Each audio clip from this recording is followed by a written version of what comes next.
There we go. Hello, everyone. Oh, right, I forgot to switch over to... There we go. I was recording some more stuff for Scarlet Violet things.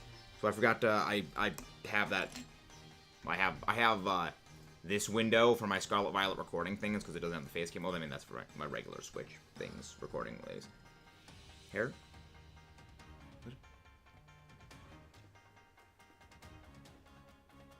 Okay, I guess I didn't, brush my hair enough, and now I just got a massive cowlick right there.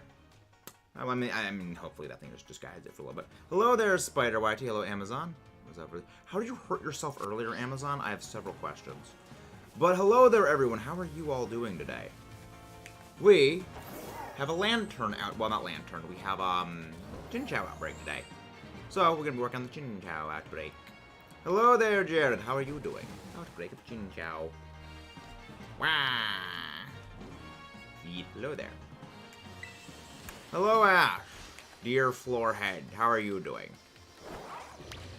So, as usual, we are going to be doing our shiny hunting. After we acquire our shiny, we are going to go open up Union Circles. Ah yes, Dino Chicken Nugget. Always Dino Chicken Nugget. Destroy everything, Dino Chicken Nugget. I want to get this hunt done. I got my Urshifu from Sword and Violet, so I was thinking, not well, it could have been Modest Nature is what you caught it as. So, it could have been a Modest Nature just when you caught it. Which really isn't anyone's fault, it's just that's how it is.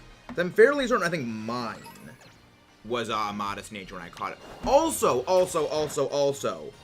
I finally completed the epilogue in this completely, and the reason for that, I got a 0 physical attack Pecharunt. Yes, I was saving finishing the epilogue until I caught a 0 physical attack Pecharunt, and I finally caught a 0 physical attack Pecharunt. It really didn't take that long. I think in total it was maybe 15 total resets is what I had to do to get it. So I was like, I'm good. I'm golden. Now, I still have yet to go catch Pheasantipity and Okidogi. And in my Violet version, in my Scarlet version, I still need to catch... Actually, no, in this game, I still need to catch Blood Moon Ursaluna.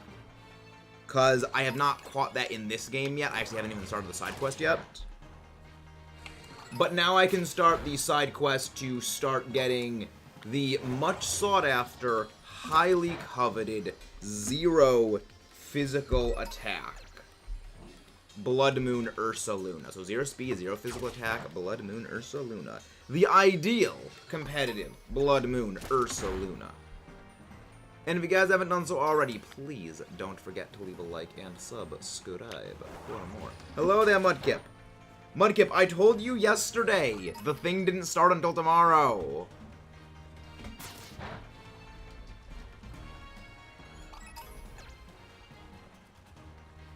You didn't notice. Frankly, PETA could talk on a few months. In some players, KD ratios. What? In current events nobody's surprised by. So the Buzz Power War was generated and decided they want to slice the equal attention gig. Oh boy! Just never change, PETA, you jackasses. They always make themselves look like absolute giga clowns. And if you guys haven't done so already, please don't forget to leave a like. Hey! Oh crap, right. I forgot to actually plug in the headphones so the speakers sound came through. Oh yeah, for those who don't know, I hooked up my speakers to my PC. And the only way that the speakers don't like blast me, like the sound effects, because like my speakers are right near my my thing. That was a bit of a bad on my end. Nice slight error. So again, I may be a little stupid as well. Hades' next stream is probably going to be Monday, potentially. We know my Earthfield Rapid Strike, Briz, Kung Fu Panda. Fun. Sounds fun, delightful. Let's go put this Chinchou down.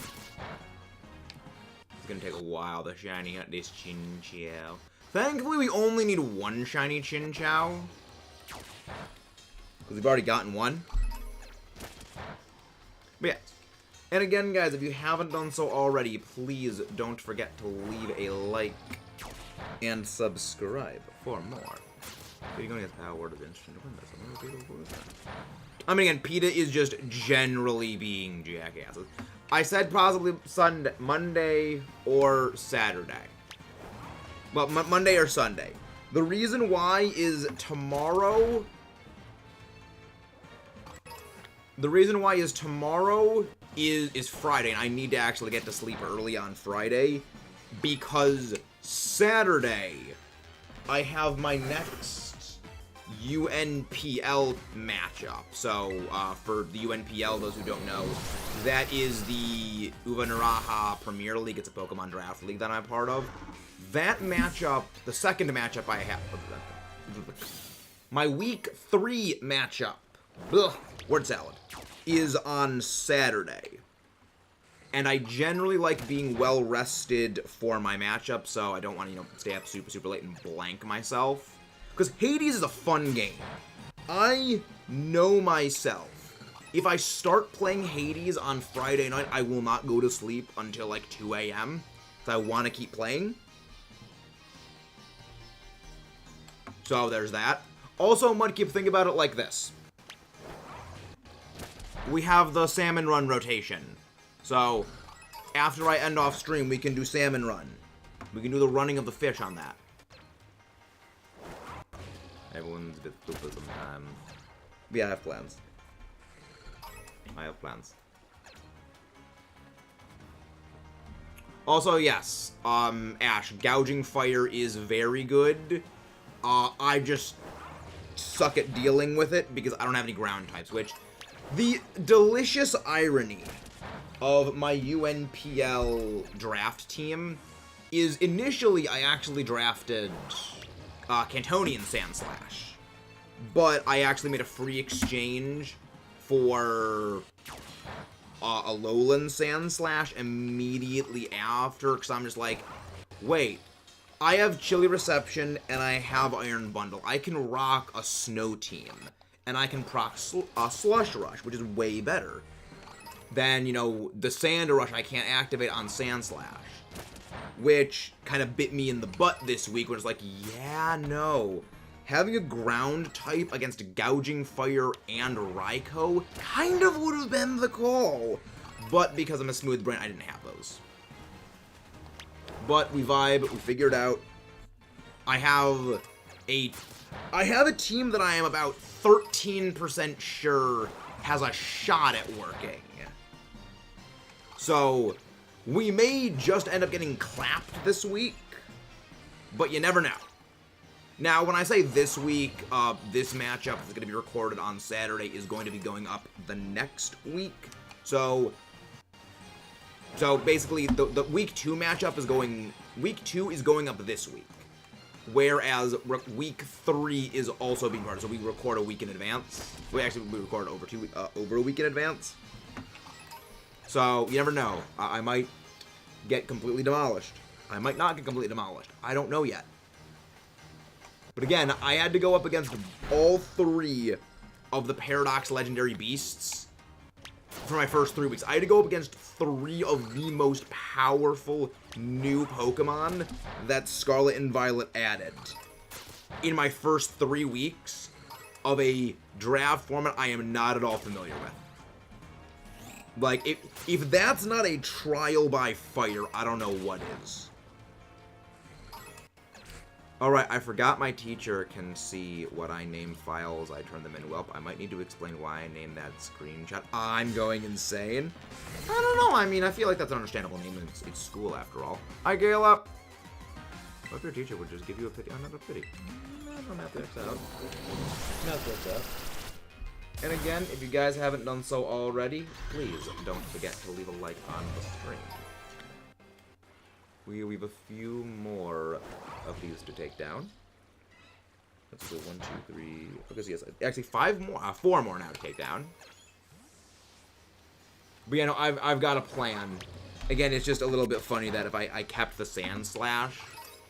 Well, then again, if I kept the Sand Slash, I probably would have done a lot worse week 2. You know, it was really only because of the Slush Rush that I was able to actually win week 2 to a degree. And I mean, granted, week 1 it may have actually helped me handle Raging Bolt. So, well, you never know. You never know. I mean, I'll take what I've got so far as my record, but you never know. You never know. But now we have KO'd all 60 of our necessary Chinchou. No, get off Miraidon. Get off Super Mecha Robo Dragon. But I'm doing very, very well tonight. And again, if you guys haven't done so already, please don't forget to leave a like and subscribe for more. I see that there are absolutely 15 of you legendary Giga Chads here. But it seems there's only 7 likes on the stream. So I say, yeah, Picnic. I always have to save like 13 times just to make sure. Picnic. Alright, so now it is time to get working on Shiny Chinchou. Thankfully, Shiny Chinchou does stick out pretty heavily, so it shouldn't be too bad for us to find. And then when we finish that, we're gonna go open, we're gonna pop open our Scarlet for things. Which, I have finally got 200 Pokemon registered in the Indigo Disc decks. So, well, Blueberry Academy decks. So I can finally get, oh, what am I doing? I don't need to water. Onion, green, yellow, yellow. So I can finally get the past Paradox Pokemon, which, granted, I actually haven't even caught the future Paradox Pokemon yet, so who's the real sucker here?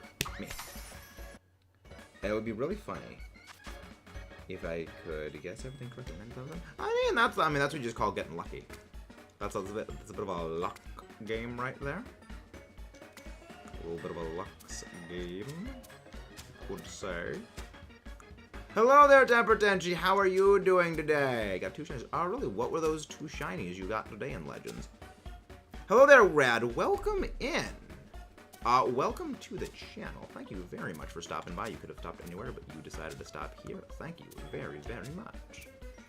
But what were the 2 shinies you got today, Kayla? Yeah, I've been doing a lot more Ogre ousting now that I'm in 2 separate draft leagues at the moment. The Fresh Start Mochi was so helpful. Like, you would not believe how. Hey, thank you very much for that. Why was that level lag right there? A little bit unsettling. Thank you very much for that.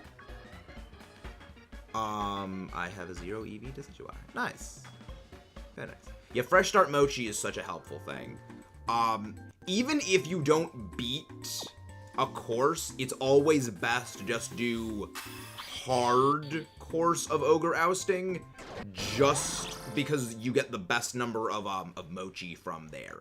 So I believe at best you only get 1 Fresh Start Mochi from normal mode, but you get like 2 to 5 if you have a chance of getting between 0 and 5 when you're doing hard. Even if you lose on like stage 6 or whatever it is, you still have a chance of getting 5, because that's actually what I've been doing. It's just better to go that way. Doing okay. How are you? And yeah, for sure, I'm doing very, very well, Temper. In my draft leagues, I fixed my team. So this is kind of the funny thing I've noticed about me in literally every draft league of Pokemon I've ever done for the first time. It always takes me until week 3 to realize I've made significant problems with my drafting team process, and next time I do this format, I'm gonna have a completely different mindset. It's always week 3, which, yes, when I joined the EBL, the same thing happened week 3. When I first started doing draft leagues back in the Penn State Pokemon Club, The Penn State Pokemon Society, that's what it's called. Same thing, week 3 of my first draft league, doing that all the way back in like freaking 2020. And same thing here with the UNPL. It took me until week 3 to realize I really should have drafted differently. Good here, exactly, yeah. In the physical attack. Oh, do you mean 0 IV in physical attack? Because EVs you get from fighting Pokemon in the wild. Wait, is that a shiny? Yo, that's a shiny shit show! Literally starting the thing off, and we already got our shiny little lamp fear. Let's freaking go, people. Please don't forget to leave a like and subscribe for more. Alright. Alright.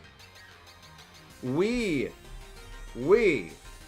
are gonna... Alright, so when this ends, the sandwich ends, we are... Wait, what tire did I miss?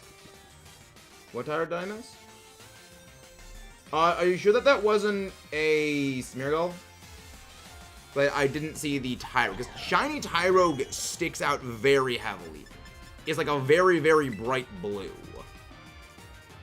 Oh, I don't think Tyrogue can act. Is there a spawn around here? Alright, there we go. We got it. I'll need to go back and check. But there have been a few... What was that? No, I thought that was just the Alamomola. Alright, but that's our shiny right there. Alright. I guess at that point, we just go looking for shiny Alolans. Yeah, we just go looking for... If we're going looking for shiny Alolans, we need to bring out the, Oh, nice, nothing there. Yippee! Exactly. Jolly nature, nice. We need to bring out... Oh, very nice. We need to bring out the Golduck in that case. The reason I bring out Golduck is the Alolan Geodude family possess a certain move, and that certain move is called Self-Destruct. Well, Self-Destruct and Explosion. Which, as I like to say, allows it to do self-exit game. Which, if it decides to self-exit game, we can't catch the shiny. So we are now looking for a shiny Alolan Rock. Squirm. Hello there, Midodile. How are you doing? Yep, self-destruct. This is happening. Yeah. After losing a shiny authentic Sinistra to Memento, still really cheesed off about that. I needed to go find another shiny authentic Sinistra. I was extremely pissed about that happening. Yeah, no, anytime, like, there's a chance, I don't run that risk. It is an unnecessary risk that is not worth running.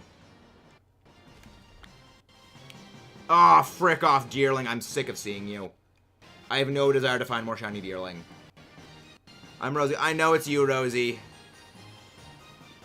I just know that your name is stuck on Midodile for a while. And Totodile is not mid. Totodile is top tier Chad. We love the Totodile family. We are big fans of Totodile.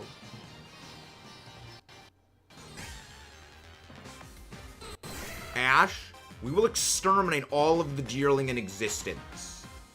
We will wipe out every single possible Deerling. Do you really want me to go on a Deerling purge? Because I will. I will wipe out every single one of them. That Bambi has no friends left. And then we will wipe out Bambi. Is that understood? I do not want to see a shiny Deerling ever a freaking gain. I am absolutely sick of it. But I mean, until the thing ends, we're just gonna look at this. And then we're gonna go switch over our Scarlet version.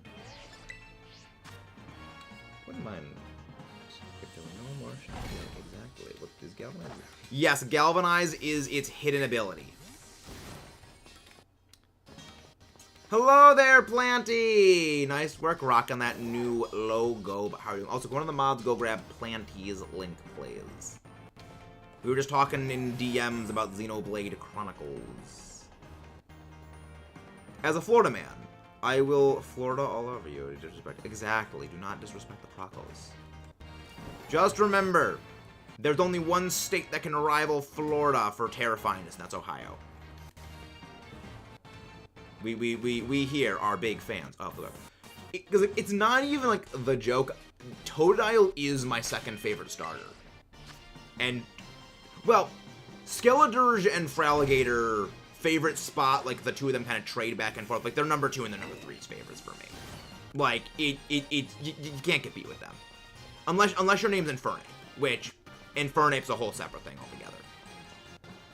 Which, fun fact, Infernape was the last of the 3 Sinnoh starters that I used. So I actually used Piplup and Empoleon first. Second was Torterra, well, and Turtwig. And then the last of the 3 we used was actually about 2 years after I started playing Sinnoh for the first time. I then used Infernape. And it was like, oh wow, this thing is impressive. What about Taxes? See, the thing about Taxes that's good is Taxes doesn't have taxes. Like, Texas. Texas is honestly somewhere on my list. Like, within the top 5 states I would like to move to in the far-flung future, Texas is within the top 5. So is Tennessee, because low taxes. How do you find that? I am half Italian.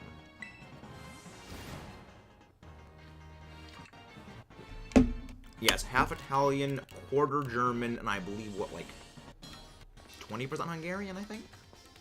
The other 5%, we don't, like, that other 25% is, like, we don't really know, but I think it's Hungarian, is 20% of that is Hungarian. And then the remaining 5 is, like, I have no freaking idea. So, I've never looked that deep into things. I am big lag, so just when you go type negative. No, that doesn't work. Explosion will still game end it, even if Explosion does not hit a target, it will still wipe itself out. So you need to use Damp in order to suppress Explosion. I'm also about nice. Give me a spoke Italian. So was one of my grandmothers, and also my grandfather, and also my mother. But yeah, if you want to prevent something from using Explosion, you need to use the ability Damp. You can't use, like, just have a non-affecting Pokemon, because Explosion will still activate. Because the self-KO is independent of actually hitting anything, so you need to just use an outright prevent. I do not have any Japanese in me, it's like all European. I believe it is exclusively European. I mean, not really. It's a very weird interaction that Explosion as a move has. Because Explosion, Misty Explosion, and Self-Destruct have an interaction that no other moves really do. And other recoil-inducing moves, things like Wood Hammer, even Steel Beam, they don't have the same penalty of, like, when you use Steel Beam. No matter how much damage it does, it will always cut your HP in half. However, if it misses, you don't lose the HP. Like, it's a very weird interaction that it has. So, it's very understandable to sort of think it operates in the same vein as a move like Steel Beam, but the self-inflicting a KO and the recoil damage don't work the same way as other moves do. Which, speaking of recoil self-inflictive damage, in the coming weeks, in the UNPL, we are finally going to be bringing out Rillaboom. I was doubting Rillaboom's worth to the team. And I was even considering trading in Rillaboom for a different Pokemon. But it's like, no. Rillaboom just had a really rough matchups these last couple of weeks. I've needed to bring in too many Pokemon to fit the giant gorilla on the lineup.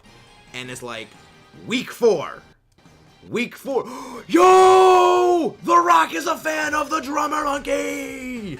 And also a fan of Draft Leagues. Let's go, people! No, you're not gonna go kaboom on me, are you, buddy? 2 shinies. 2 shinies, 1 sandwich. Let's go. We got it. But yes, week 4 is Rillaboom's week. Hopefully. Maybe. I don't know yet. And again, guys, if you haven't done so already, please don't forget to leave a like and subscribe. Any spare shinies we get from here on out, those go into the shiny giveaway bin, which we are going to be doing a shiny giveaway again. We still have we still have over 100 shinies we still need to find homes for. So, subscribing for more is a great way to get entered to the shiny giveaway, because when it's going to go up, don't know yet. That's still a surprise. Is that another shiny over there? No, it's not. Okay. Well, I mean, this makes up for yesterday and the Finneon fracas. For those who don't know, we did, I think, like, what, 4 or 5 sandwiches yesterday. Only got 1 shiny Finneon and a shiny Love Disc. I know, it's shiny Love Disc. Rips in the chat for the Love Disc. Love Disc is a pre-fried fish fry. Just remember I needed a DM a thing. So, Jared, can you explain what you meant by you sent that DM to the wrong person? And why I ended up something about a Kuko? So, or whatever that thing is. I have a number of questions. And your only reply was wrong person. It's like, do I even want to know context? Maybe I don't. I could be wrong. You can't make a team without meaning. I mean, honestly, best policy is you go and just have shenanigans. Shenanigans do indeed always shenaniganize. Shenanigans are indeed always quite fun. But yeah, no, future weeks, it's finally gonna be the week of the Rillaboom. It's just week 1, 2, and 3 have looked really rough for Rillaboom. Even though Rillaboom is, like, legitimately one of the best Pokemon I drafted on my team, it's with how kind of not good my team whole lineup is. I've needed multiple Pokemon to do the jobs of a singular other Pokemon in most teams. So Rillaboom hasn't really been able to fit into the lineup. But now I have freed up things. I now no longer need to run Galarian Slowking if I want to activate my Rapid Spin user. So I can finally go in with the damn Ghost Blimp. Because yes, we picked up Drift Blimp. We have many shenanigans that Blimp is going to be doing. Because never underestimate the Blimp. Never doubt the power of the Blimp. Because the Blimp's got shenanigans. The Blimp is all shenanigans. Like an actually good team for the life of me. Starter base. I'm not really good at Eviolite things unless it's like Eviolite Porygon 2. Because it's freaking Eviolite Porygon 2. That thing is unholy in terms of how bulky it is. I hate that thing, but also I freaking love it. But I also don't want to have to go up against one in the UNPL because that thing would just be terrifying. But again, I don't think anyone can go Terra Ghost on it yet. So that's actually pretty good. Yeah, week 3, week 4, I'm going up against a Vigoroth. Actually, speaking of not fully evolved stuff. Yeah, week 4, I potentially am fighting a Stellar Terra-type Violite Vigoroth. So, I'm not sure how I feel about that. I've got some concerns. And I have a number of questions, but I mean, again, we ball. We ballin'. No Sash or Pan. No Sash. Oh, yeah. I mean, Sash Murkrow has been a legitimate VGC play for many, many years as a prankster user, so that's the furthest I'd be able to help. I would not be able to assist with, like, anything else. Because I don't use NFE Pokemon. I always use, like, fully evolved unless it's a Violet Porygon or a Violet Porygon or a Violet Dusclops. Like, they're very good. And, like, they're meta for a reason. How much longer do we actually have on Sandwich? Okay, so 13 minutes. So it took us about 12 minutes to knock out all of those Chinchou. Not bad. So that will be only 13 minutes until we open up Union Circles in Scarlet version, which is pretty fun.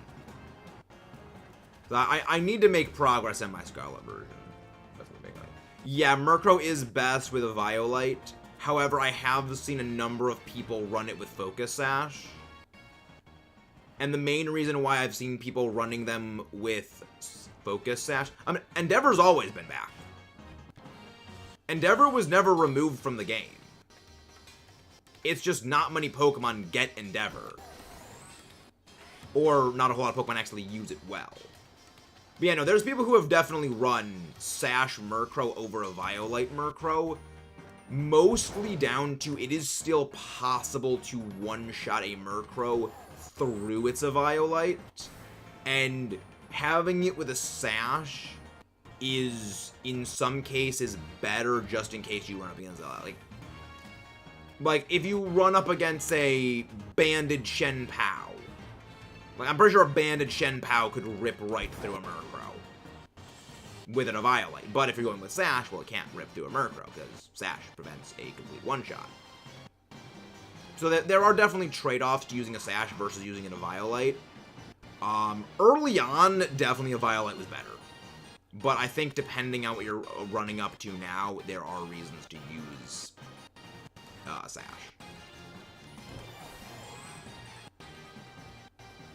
So, yeah, there's trade-offs and costs. But generally, I will still forever stand the Violet Murkrow. And that could be sunk cost fallacy because I did run in a Violet Murkrow for a very, very long time. So it did well. Now, I don't use it anymore because, like, the metagame is way too hostile for it. But, I mean, you can still probably ball with it. You can still do some stuff and things. You can still do stuff with it. But, I mean, that's always how it goes. I do wonder if there's any doubles draft leagues I could join, because that would be fun. I'd have some shenanigans with that. What Deerling's ability? I know one of Deerling's ability is Sap Sipper, which gives it an immunity to all grass moves. So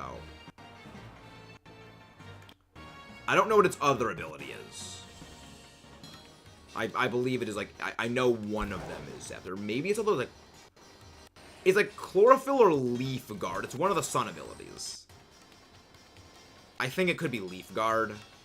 Cause like, yeah, actually, it's probably Leaf Guard because Chlorophyll would actually be like a very good ability.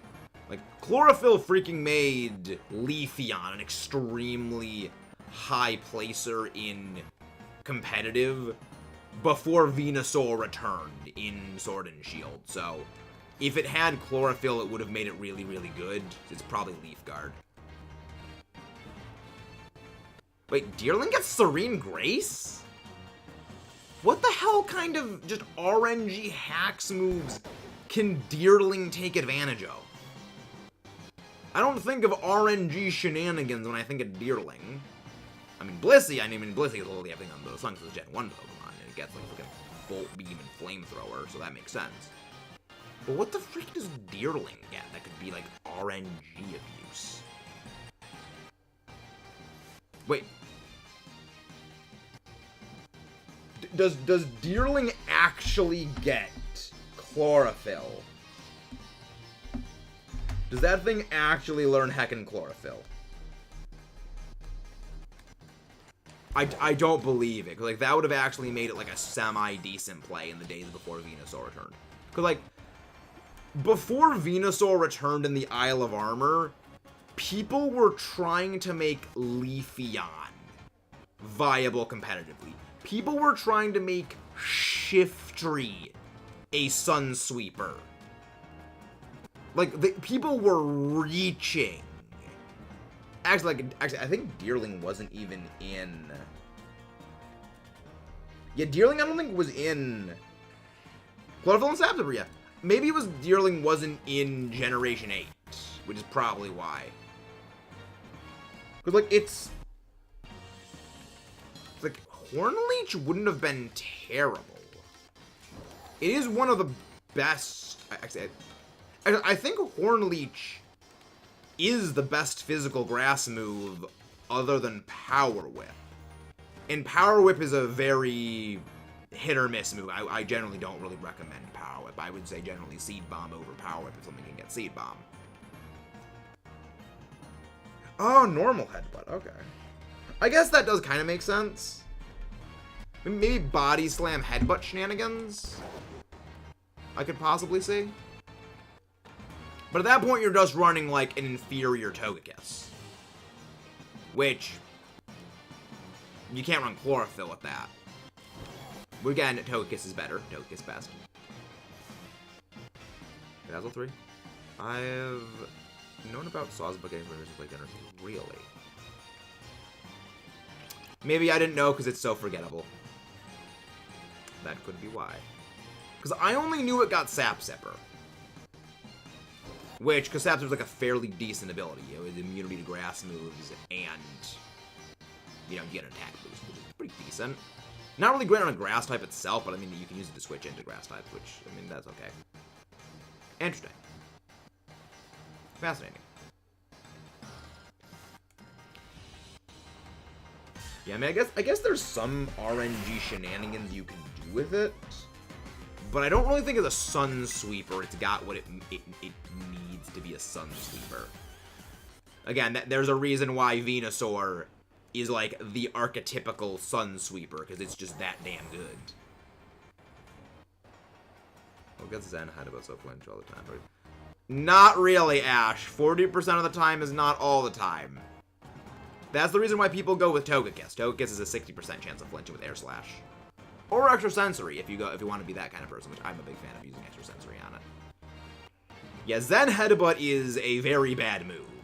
I believe even physical Psychic types just did not run Zen Headbutt at all. It's very bad. You gotta remember, the only thing you're hitting for super effective damage with Zen Headbutt are fighting types and poison types. And poison types are very, very rare. I mean, I know I just said like Venusaur was the archetypical Sun Sweeper, but Venusaur is only on basically Sun teams and not really on other teams. You don't really need a Psychic move. That's why I believe for a long time, like, Metagross just did not even run any Psychic moves. Now it runs Psychic Fangs, but it runs Psychic Fangs more as a way of actually, like, slapping around Pokemon that are Water types or Electric types. Especially if they, you know, decide to run with a Rillaboom and not be hit by Earthquake. Look and Deerling have decent... So good. 95 speed is not as good as you'd think it is anymore.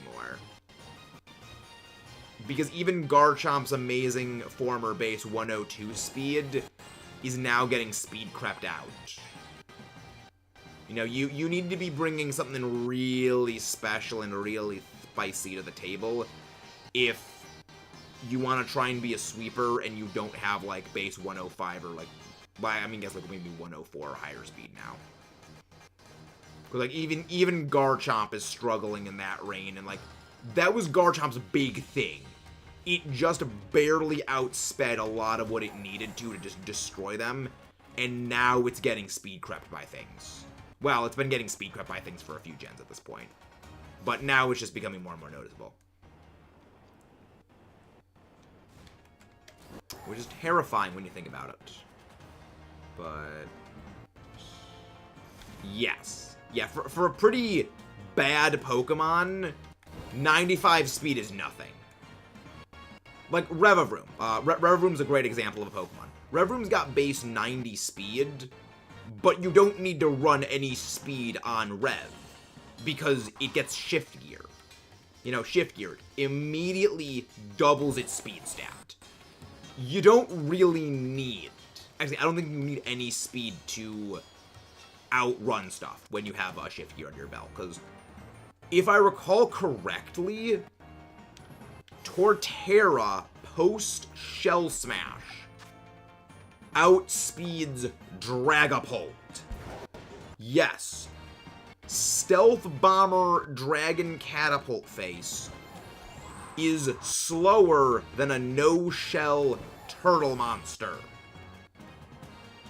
That is how amazing a double speed was. And I think that Torterra's got like base 60 or 55 speed. And Revavroom is base 90.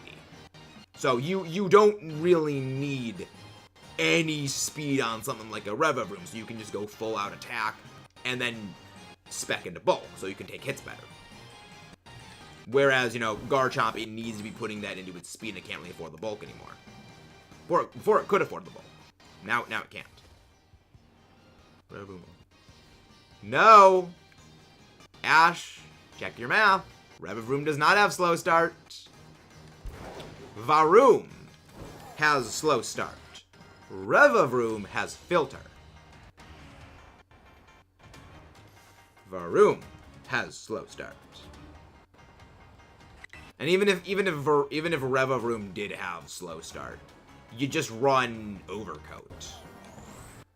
But Revavroom's hidden ability is filter.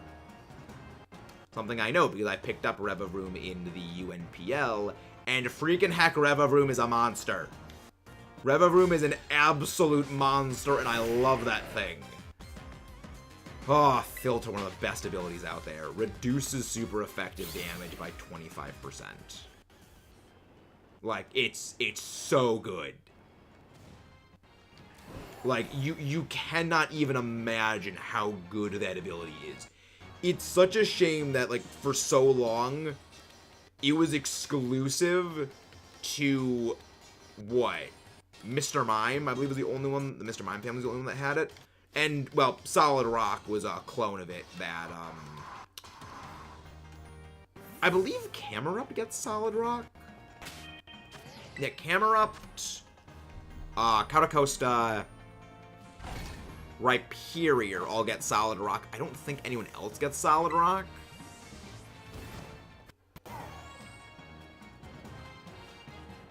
He's pretty nothing.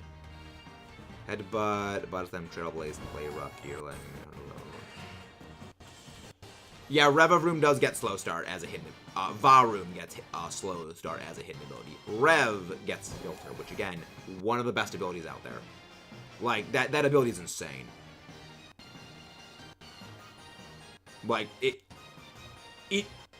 especially with terastallizing, Filter is absolutely fantastic on Revavroom. Because you can immediately shed your typing. You know, you shed that Poison Steel typing, pick up any different typing, and then it's like, well, yeah, now you can't really hit me for full power super effective moves anymore. You might as well run just a neutral stab. The neutral stab and a super effective non-stab do the same damage to me. I love it. Varoom is slow start, yes. Yeah.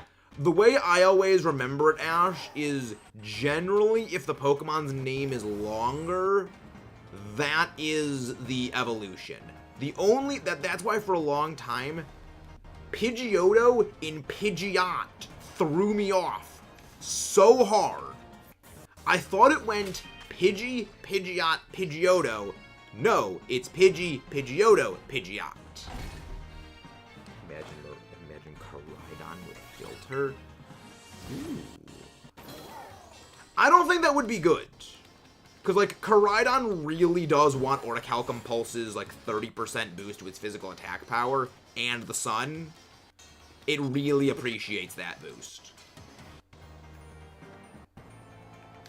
Wait, what is that? Why is that a thing? Oh, it's a Tepig. Oh, that is all. Alright, we are switching over to Union Circles now. We have finished our shiny hunt. We acquired rock for brains and light bulb for brains. Once again, you return to... No Charizard, you do not get to join. Once more, we return you to Oblivion as you come from. And now we go switch over to Scarlet version. Speaking of, Koraidon. But that's also not true. Raichu. I mean when a Pokemon's name is within its own name. Varoom. Vavroom. They have the same name. Generally speaking. Also, Gen 1's weird, Ash. You gotta remember, it's Gen 1 weirdness. Alright, we're switching over. And don't worry, Mudkip. We will be playing Hades again soon. I love that game. Again, Hades as a game is better than Breath of the Wild. Do you know why? Because in Breath of the Wild, you can't pet the doggos. In Hades, you can pet the doggo. Any game that allows you to pet the doggos is default better than a game you can't. Did I create it in... No! Bad blorb. Take it.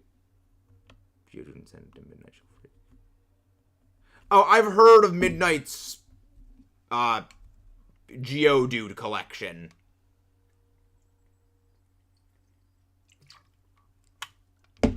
Yet Midnight and I have talked about how Geodude for her is Deerling for me.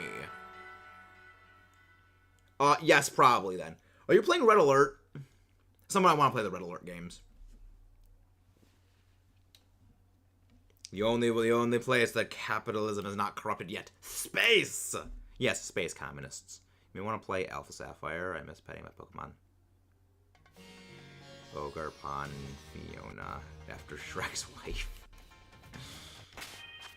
Ogarpon. Yeah, Ogarpon's actually on my team. Small, very illegal. Must arrest. Big fan of Ogarpon.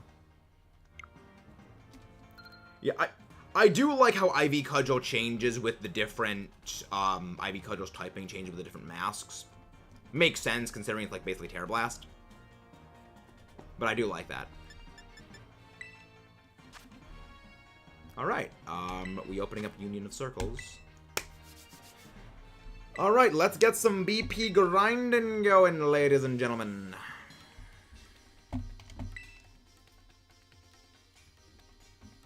Also, once again, Ash, Deerling is very headshotable. Nothing at all. What is this? Mirror, shiny Graveler changes color. I don't even want to know. I don't even think I want to know. What did Mike say? Last said you sound like a competitive Pokemon.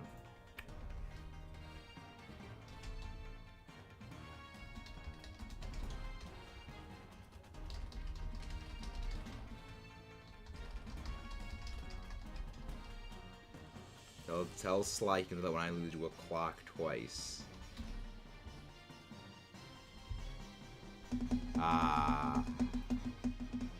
Yeah, I hope Sly actually does get to the EBL finals this season just so I can take him down myself.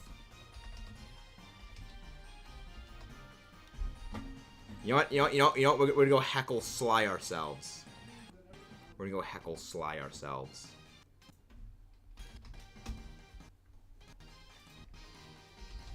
Also, apparently Sly posted the next episode of Are You Smarter Than a Poketuber? Me against It's Really Timmy B. Shiny Porygon is very noticeable. It's blue.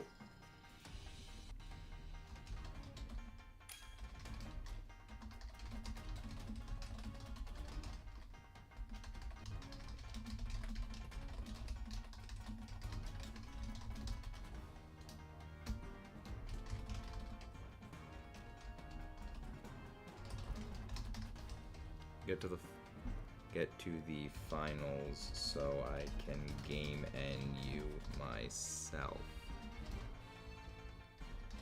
Don't lose to a clock for a third time. Don't lose 2 o'clock the third time.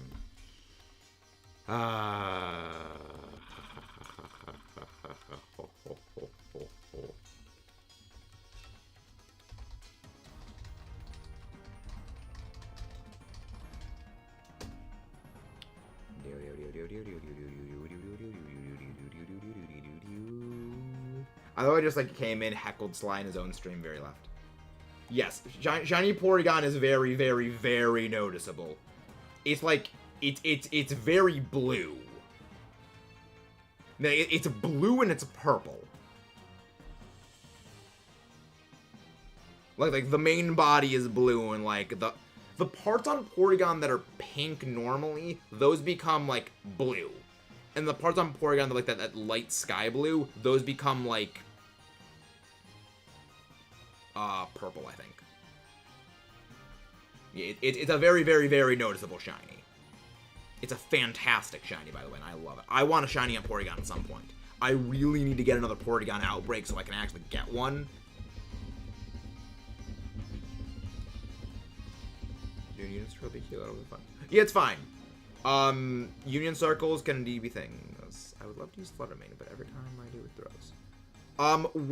What is the stat spread on your Flutter Mane? Is it max speed or max special attack? Well, when Photosynthesis activates, what stat gets boosted? Because I always went with Protect, Thunderbolt, Dazzling Gleam, Shadow Ball. Yeah, Thunderbolt, Protect, Dazzling Gleam, Shadow Ball, Booster Energy, Flutter Mane, with max speed, max special attack, and a timid nature. That way Photosynthesis always activates on speed, because the speed is more valuable than the special attack. Because if you get outsped by another Flutter Mane and game ended, well, Flutter Mane just does jack squat crap.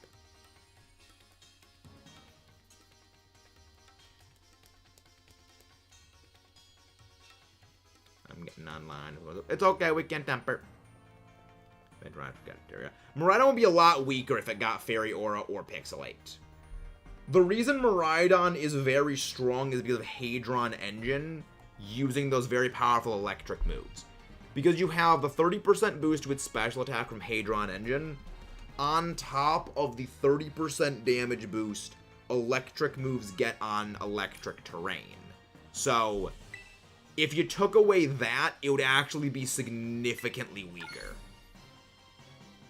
You'd actually have a Pokemon that really hits, specially speaking, on par with something along the lines of Primarina, which, I mean, Primarina hits pretty hard.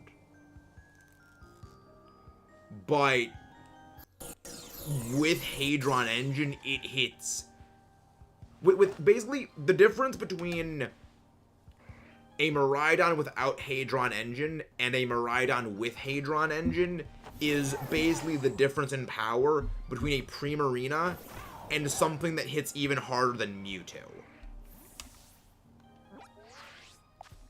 I appreciate the thought, but I only shiny hunt in my own outbreaks. Union Circle shiny hunting really doesn't go well because just you get so many less spawns during Union Circles. Auto battle, make a sour sandwich. Alright. I'm gonna go make the TM, just because I always make TMs. I lost the Titan. The Titan.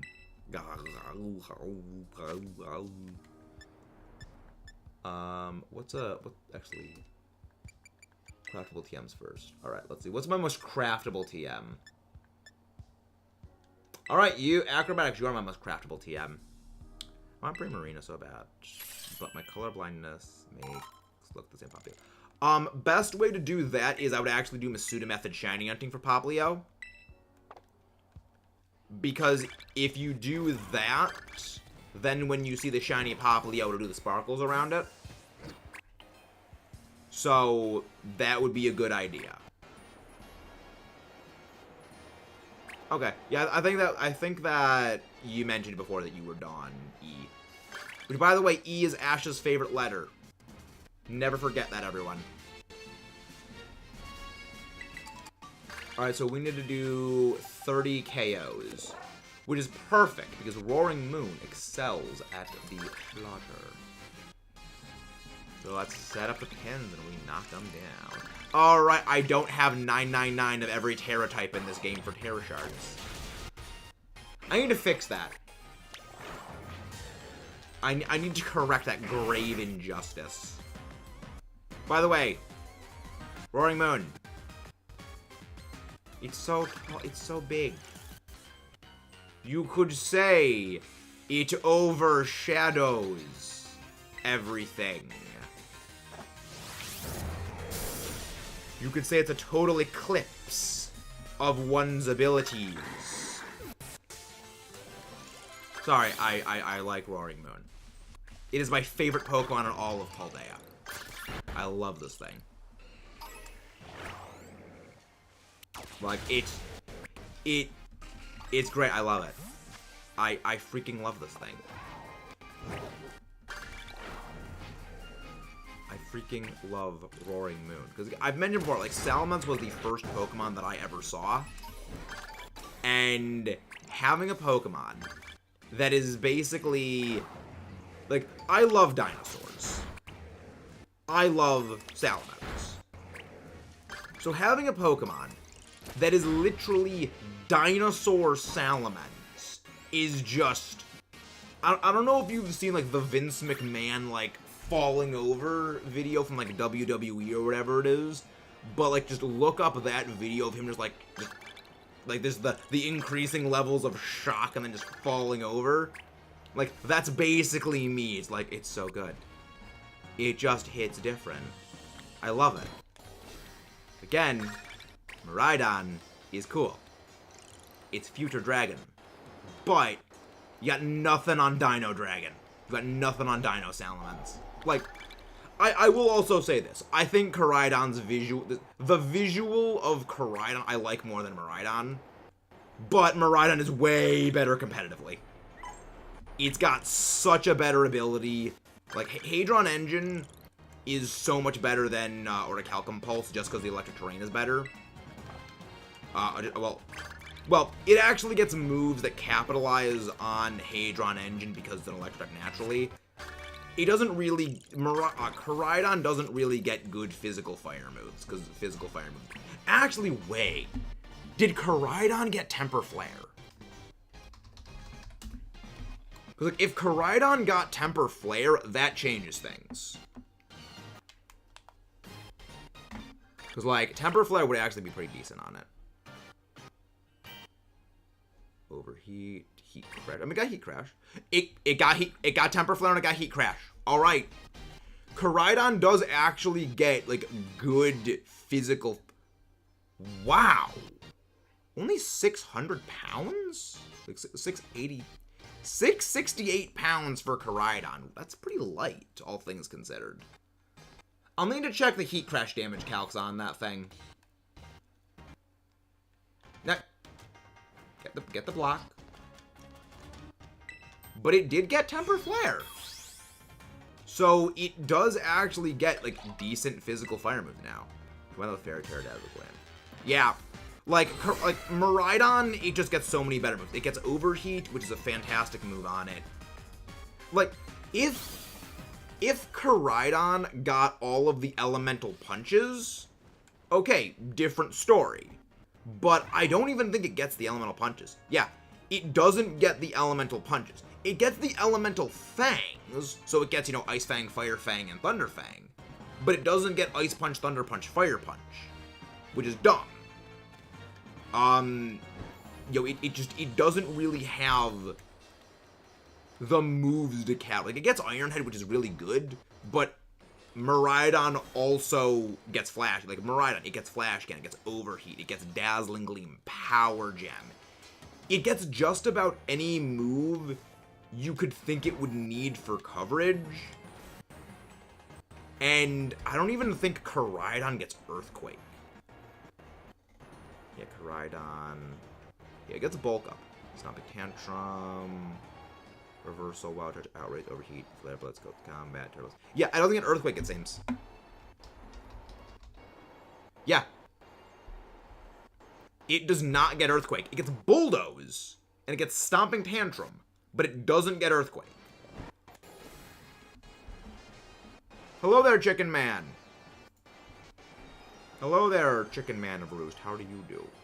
I mean, again, I love Koraidon. I think it looks way cooler than Miraidon. But its moveset is not... Its moveset did get helped by the DLCs. They did definitely give it some better moves. But it does have an overall weaker move pool than Miraidon. Well, I mean, I guess that makes sense, you know, natural adaptation gets better, you know, evolve, improve, adapt. Found a Ditto. Yeah, Terra Dazzle, Gleam, it's so much better. Ditto. I don't know, I like it. That's part of the reason I really, really hope Sly Guy does make it to the finales of the EBL. Because, like, I'm hoping I make it to the finals of the EBL. Because as the reigning undefeated EBL champion, it is my duty to make it to the finals. But I want to have Sly Guy there, so I was like, yes. Bring Miraidon. I want the fight to be Miraidon versus Koraidon. Because when the EBL left Sword and Shield, the championship match was me against Pokepidge, and Pidge had Zamazenta, I had Zacian. So it's like, you know what, it's the final battle of Sword and Shield is against Sword Doggo and Shield Doggo. Hello there, Zachary Gals, how are you doing? Welcome back. That's why I'm really hoping Sly Guy does make it to the finale, so I can beat him with Miraidon. I was like, yes. The future is better than the past, even though I like Koraidon way more than I like Miraidon. Also, yes, we actually did pick Metagross up for our team in the EVL, so I actually have a Metagross on my lineup. Because, like, when it comes to that, Sly will be one, like, is it gonna go, am I gonna go Metagross, or am I gonna go Roaring Moon if I go against him? Because Photosynthesis is activated by Sun. Like, it'll be mind games. It'll be mind games. Hello there, Malachi Gamer. How are you doing? It's been a while. Hope you've been well. Was that the shiny? Is it? I found all 3 Ditto. I have located all 3 Ditto. Meow.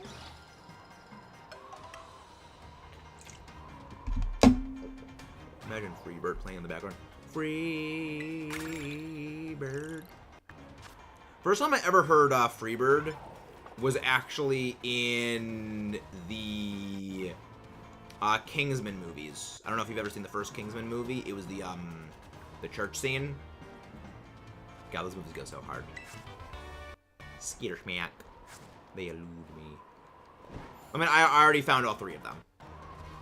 It's a big part of it is knowing the different locations that they could appear in, but also it is just luck. Because eventually you will just go to every single location they could possibly have appeared at, and you just by sheer process of elimination need to have found them. Alright, where are these freaking Golurk or Golett? I need a ghost type. Come on, you walking suit of armor. Come out, whatever you be. For contact, I'm in a unicycle capable of flight. That's terrifying, but also pretty cool. And again, guys, if you haven't done so already, please don't forget to leave a like and subscribe for more if you haven't done so already. Okay, Dawn finished the sandwich, but now we need... You know what? You know heckin' what? I've got another idea. We can just go looking for a Sinistia. Sinistea. Hello there, bread guy. Come on to the mountains, please go grab Zed's link, please. How are you doing, Mr. Breadman? Hope you're doing delightful. Thank you very much. Yeah, we hit 3K, I think a week or so ago, but yeah, it was definitely a bit of a slog to get here. But thank you very, very much. How are you doing? There's a Golett. Thank you. What are you doing? Wait, you already got the ghost? Oh, nice. It's fighting type. Defeat 10. You know what? Wrong moon. Moon go dark. Dick. Go. Go, my dragon. Go, dino. Dinosaur. Dino chicken nugget. It is amazing. Yeah. It was definitely the goal. This year's goal is we're gonna try and get to around 7K by the end of the year. This year, you know, like soft goal is 5K. Like the big goal is like 7+K. So we've got that grind set going already. If you add milk to cereal, is that a beverage, a broth, or a sauce? I believe it is a soup at that point, which is why I eat my cereal dry. Yeah, those are no. I eat cereal dry. I actually had Cheerios for breakfast today. I'm glad you doing good. You're vibing. Also, Zed. I'm in 2 draft leagues at the moment, and I'm realizing right now Revavroom is a monster. Revavroom has just fast-tracked its way from being a Pokemon I thought was kind of neat to immediately making its way into, like, my top 10 favorite Paldea Pokemon. I love it. Alright, we are not doing this. It is not worth doing a level 4-star sandwich. Alright. So, we're gonna disband the Union Circle, because level 4 sandwiches are not worth it. So I would recommend everybody save. We're gonna disband. Oh yeah, Red Room is great. It gets shift gear. Yeah, I'm in 2 draft leagues right now. I can actually send you my team for stuff and things. I'll send you my week 4 matchup for one of the draft leagues.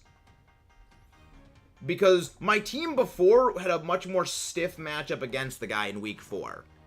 But after making some changes, I was like, okay, I actually have a good shot against the guy. Before, the team sucked. Before, the team had several problems. But yeah, that's fine. We can just, we'll just disband after I hop out. So that's the team as it is right now.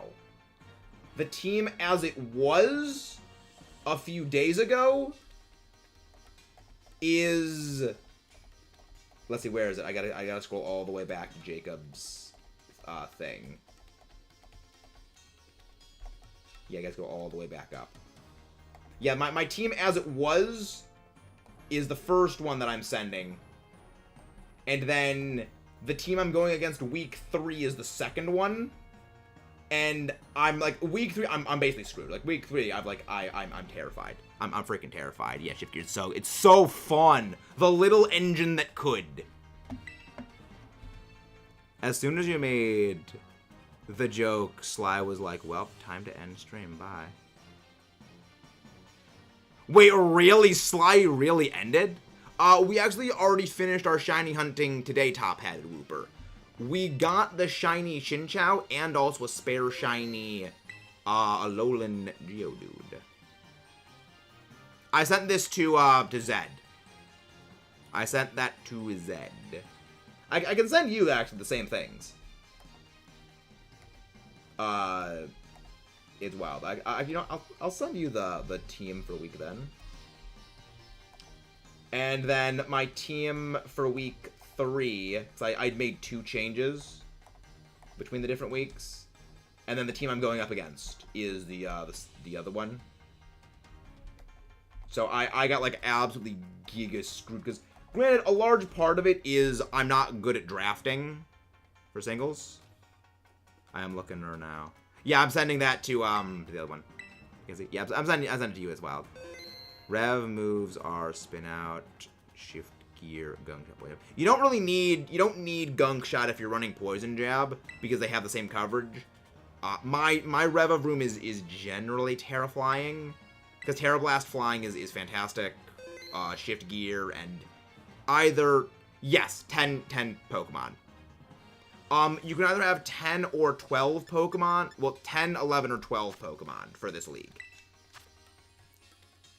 Alright, we're going to be disbanding. Gouging Fire on...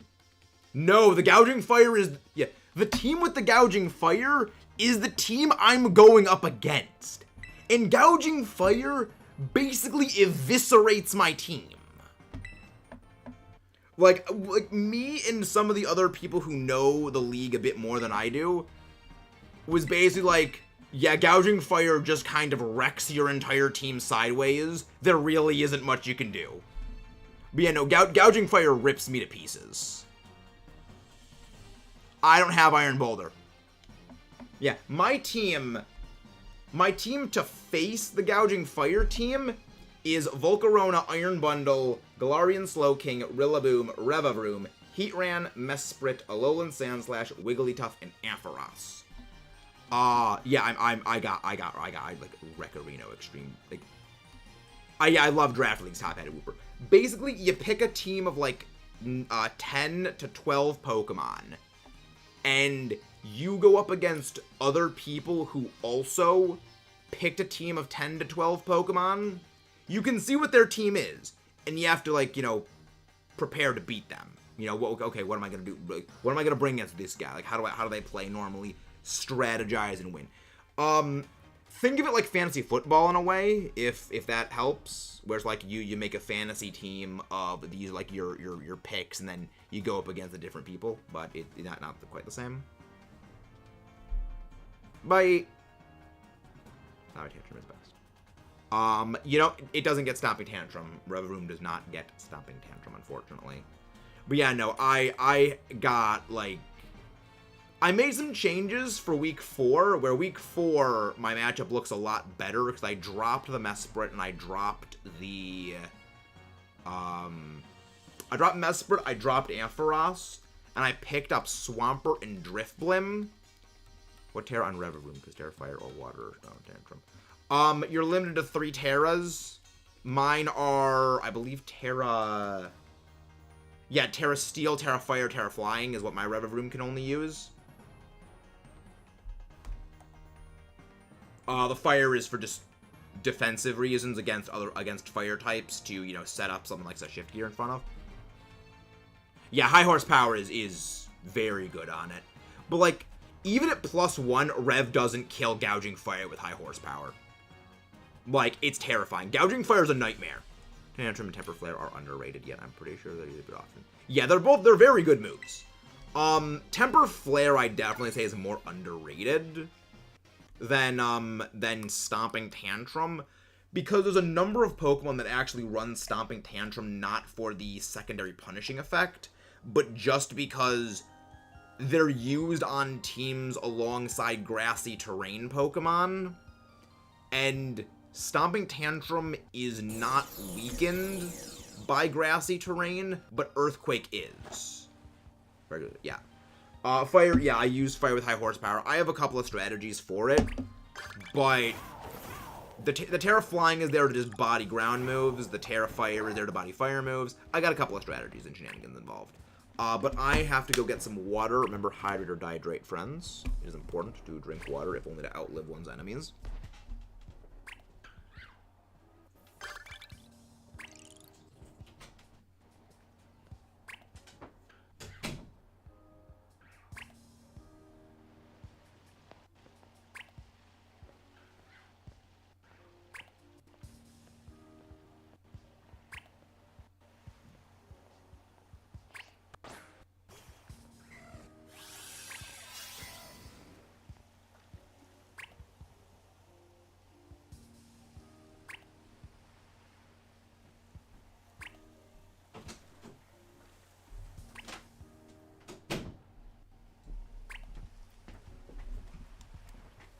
Sorry to interrupt your regularly scheduled chair stream.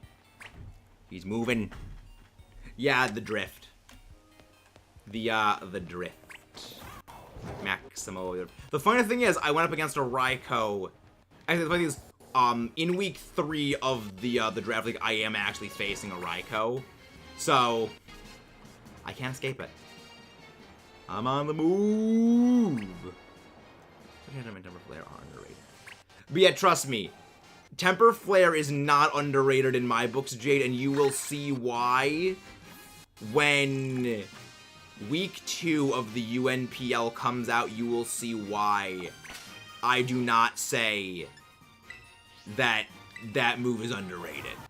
That move is a very, very properly rated good move. I love it.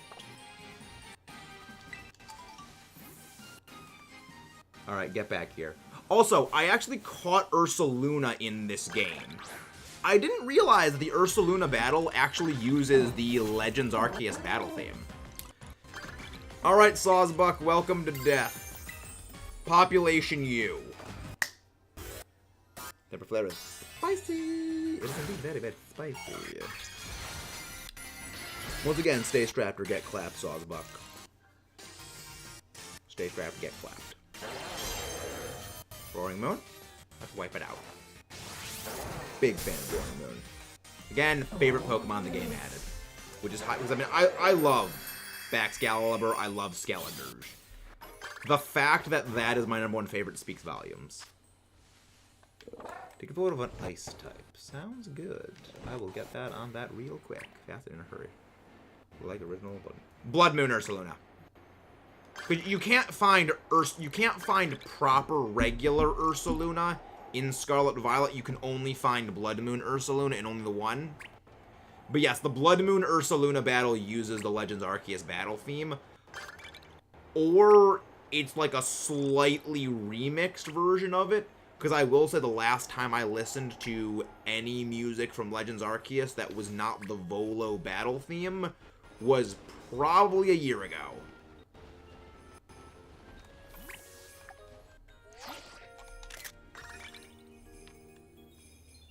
Let's just put them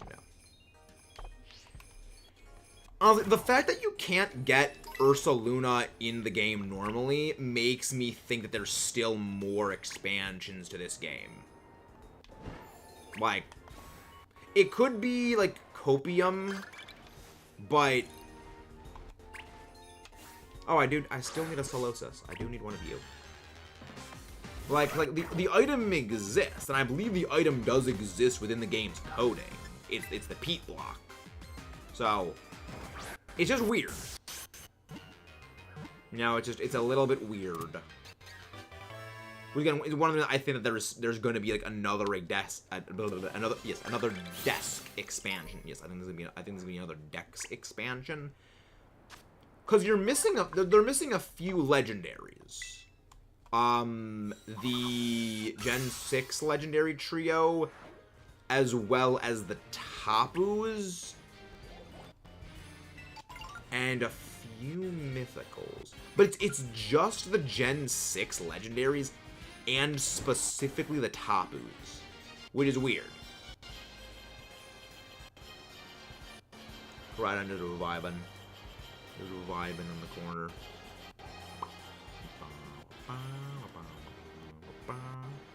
You'd think that Koraidon and Miraidon would just be allergic to the polar biome. Sneak auto battle TM. Alright, Roaring Moon. Once again. Go. Destroy. Obliterate. I am a big fan of Roaring Moon. It just goes and just rips things to pieces. Go destroy things. Go destroy things, Roaring Moon. Go, my Nano Dragon. Go destroy. I got plans. Oh yeah, you were in week 1. I knew you were in week 2. Dugong. Oh, Wild Terra Pokemon. I can go fight that. I can go fight that. Where is a wild... Well, I can go all the way to the easy one that I know exists. So I save the Duraludon in case you need to do like a catch a dragon. So I always specifically save the Terra Duraludon. Oh, Canyon Biome. Okay, I mean I had to get a Canyon Biome anyway, so that works. We're freaking cranking out these quests like crazy, but why is everything in the canyon biome, it seems? Not that I have an issue, I love the canyon biome. Just a little bit curious.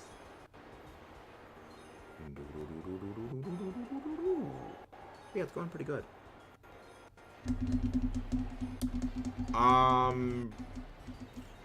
Yeah, it's going pretty good. Hello, Matang.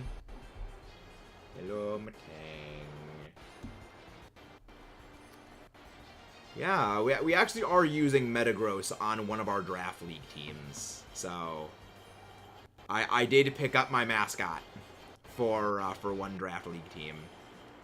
It got a kill week 1 of a draft league. You know what? That's all it needed. All it needed was 1 kill under its belt. Alright, now we looking for Ditto. Now we look for Ditto. Alright, let's do a little finding.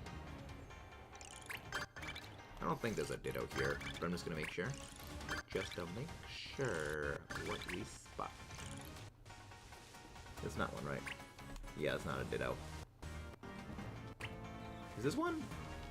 No, that's not one. Okay. I don't know, sometimes they can look a little bit off. I just like making sure at all times. But they check out. That math checks out. That math indeed does check out. Yeah, at some point I'm probably actually gonna have to go back to playing Legends Arceus, because I do need to get shiny Elekid. And that one I plan on shiny hunting in Legends exclusively, because it's very annoying to spot shiny Elekid in this, well, in any game. But Legends at least has that little sparkle aura around it, which I can always use to locate it. Which is good. So we're gonna figure that out. We're gonna figure that out that way. You gotta think, do they just like have sprinklers they turn on in the terrarium for rain? So that's what I imagine they just do. They just sprinklers system. You may wonder how much water they waste just with it just evaporating immediately. Well, it can't be very economical to do all that water. But then again, it just stays trapped inside the dome. I mean, then again, well, the dome wouldn't be airtight. But then again, they probably have a way of like recondensing the water. They don't waste it, which would make sense. Which is smart.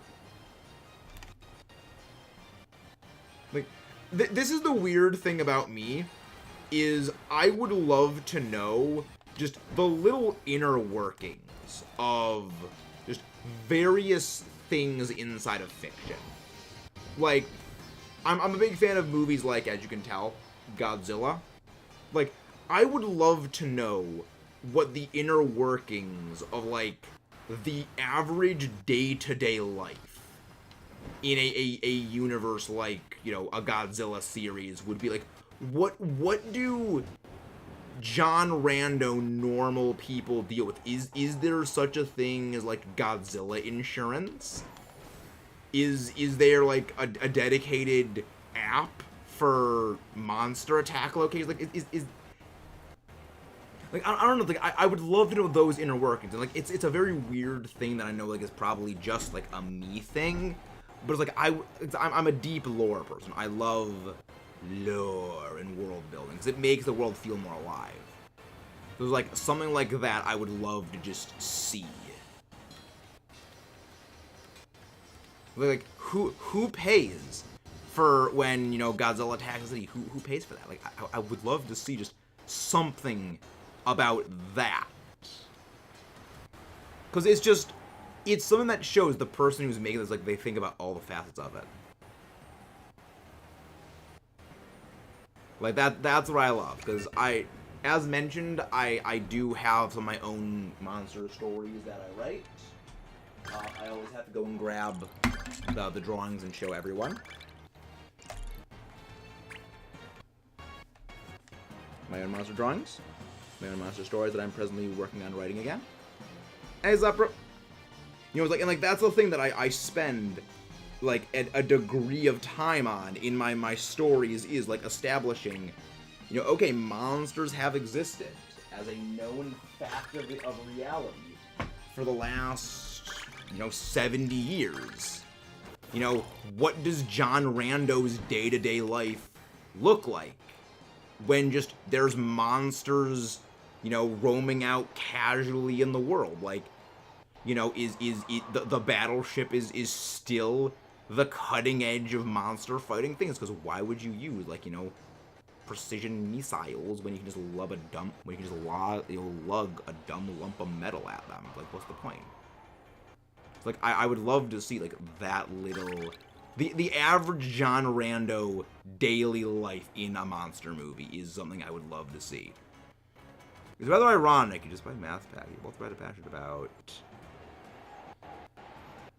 See, for me, it's Matt Pat's too far up his own ass. That is my only thing. I don't like the way he comes off. That is my only thing. And yes, I am a fan of lore. The deep lore is my favorite thing in anything. Because again, when someone creates deep lore for a series, it shows they care enough about that series to think of every little facet of how that world operates. You know, it's like when watching the X-Men movies, and you just, and there's those little things, like Iceman just, like, breathes on the bottle of soda and it freezes the bottle of soda. The one dude that just blinks to change the channel on the TV. It's like those little mundane everyday uses for superpowers. I love, it's also one of the reasons why whenever they, back in Superman the Animated Series, if you ever saw that one back in, like, the late 90s, you know, Superman can't shave because, you know, Kryptonian. His hair is indestructible, and a razor would just absolutely get, you know, shredded if you tried shaving with it. So how does Superman shave? Well, he faces the mirror in the bathroom, uses his heat vision, reflects the heat vision off of the mirror onto his own face to cut his beard. He shaves with his heat vision. Which, like, things like that I love. Because it's the little stupid details that makes it so much more interesting. It makes it just that much more realistic, and it just immerses me more. Like, it's one of those, like, the best X-Men movie would just be all the people in the Xavier school just doing, like, just a sitcom set in the X-Men mansion. Just everyone doing their own thing and using their superpowers for just random stupid things. I think that would be the greatest thing ever. What was the thing that you learned today, Temper? It's like that's what I love to see from series, is little mundane usages of stuff like that, because it just makes it more, it just pops. It more immersive. It's just like seeing those little tiny, like, silly human touch. Like, yes, people would use their powers to get out of stuff like that. You know, like, it's you cannot convince me that in the Star Wars universe, Jedi do not use the Force to not just, like, grab something that's, like, 10 feet away from them and not walk over and grab it. Like, no, they would. Like, if there's, like, a paper on the table, they would use the Force to bring it over to them. Like, you can't tell me they wouldn't do that. It was one of those I freaking love whenever they add, like, those little touches. Like, yes, it's little, it's stupid, and most people wouldn't think of it. But when someone thinks of it, that's someone who really cares about the universe. Bad example, the Flash and Lightning Ninja Stars. I'm not sure I follow with the Lightning Ninja Stars. Oh, actually, speaking of that, like, Justice League, where you've got the Flash, like, doodle on the guy's face, you know, like, with hyper speed. you know, you look there, and then it's like, yeah, it just looks back, it's like, yeah, and his face is just all doodled on. It's like, that's freaking hilarious. Like, yes, someone would do something like that. Like, yeah, that's funny. I like that. I love that stuff.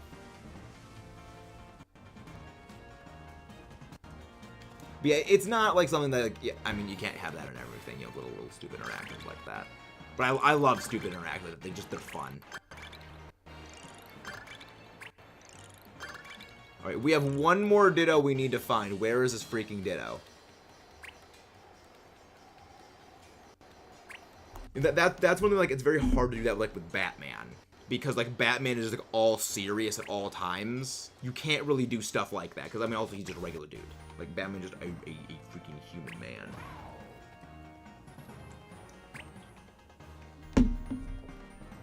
And they added ninja stars made out of ninja stars like WWF's own. What the freak? This man can still shave just because blade resistance is not directly tied to chemical. Well, yeah, but you gotta remember, Superman's hair is indestructible. So it's like, his hair is indestructible. The idea is stuff from Earth can't hurt. Like, that's why, like, you know, a knife doesn't hurt Superman.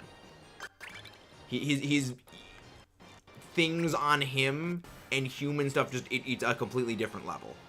It's like he needed to use the heat vision to shave, which, again, I freaking love that. It's like, that's so funny. Also, another further detail of that. Like, I mean, honestly, at this point, I just say just recommend watching the entire DC animated universe, because those shows freaking slap and hit differently. The Kents would wrap Clark's Christmas presents in lead foil. Because he has X-ray vision. Which, again, canonically means Superman would peek at his Christmas gifts. Which, again, is just like, you know, they have to wrap them in lead foil and then use wrapping paper. It's like, yes. Like, that shows, like, they love them. Wait, if Superman's hair is indestructible, then how do Lex... We don't talk about that. That movie is stupid. The realistic thing is Flash, a long line of coffee shop uses Super to make everyone. Yeah? You know, like, that is something the Flash would do. But then he never got any tips for doing that. They never know he did it. But yeah, it's like, that's why I love the DC animated universe. And pays or runs to Italy to get pizza. Yeah, that'd be great. Yeah, again, it's like, again, DC animated universe. Recommend watching everything, but watching them in order. Like, those series are fantastic. Like, also, like, just very, very well done. They very much understood how to write the characters. I mean, Batman... I don't know, I do kind of like Batman v Superman. Like, remember, Alex, we've established my taste in movies are very, very off. But, like, Batman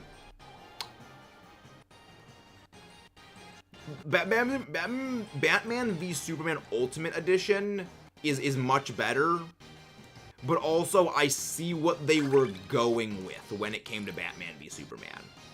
You know, they didn't do a good job with what they were trying to do, but let's be real.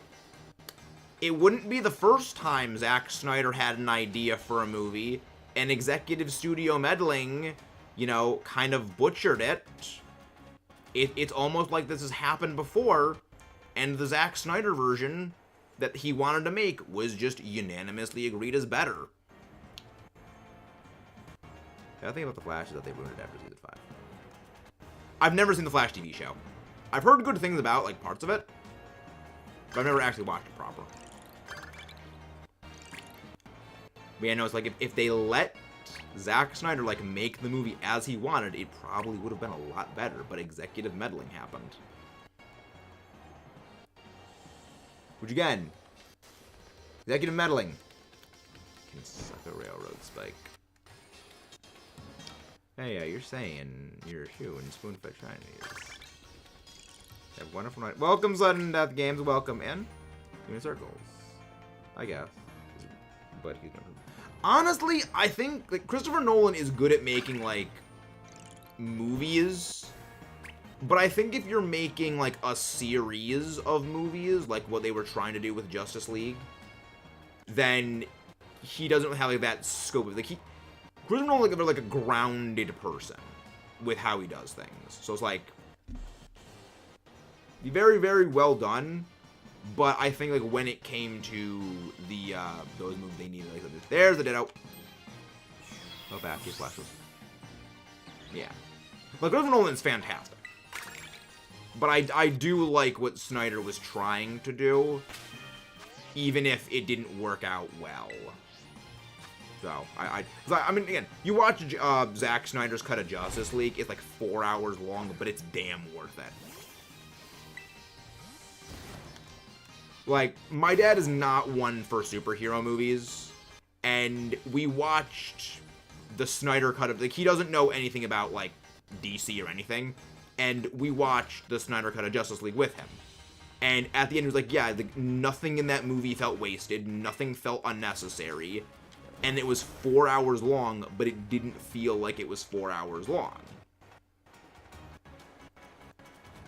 Didn't they get part that was from singing back and River Decision? Didn't they get a part because there was singing? Why hire somebody to make a fake clone when you can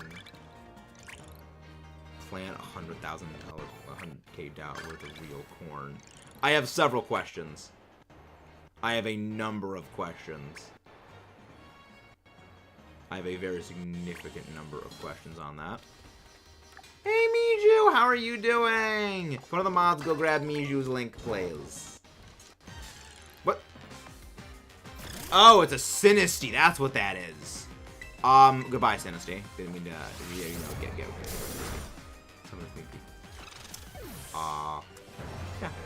Welcome to chat, everyone. How you doing all night? I hope you're doing well. Miju, you ready for the wild card rotation in Splatoon 3 tomorrow?